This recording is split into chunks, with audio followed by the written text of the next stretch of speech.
One of the best ways to locate stock for making square cuts on your Festool MFT table is a pair or two of bench dogs.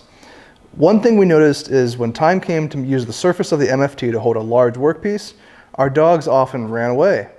The dogs always ended up in a pocket, in a tool belt, the bottom of a random sustainer, the floor, or even at home in the washing machine. We decided it was time to fix this problem. Introducing the Seneca Woodworking Stowaway Dogs. The Seneca Woodworking Stowaway Dogs are a standard 20mm bench dog, but they have learned a new trick. A T-shaped feature in the bottom of the dog allows you to stow the dogs on the side of your MFT table so they're out of the way when you're not using them, but they're always handy when you need them. The Stowaway Dogs are CNC machined from aircraft-grade aluminum. They come in a variety of colors. Silver and black is standard, and also special edition blue, red, and our very popular green.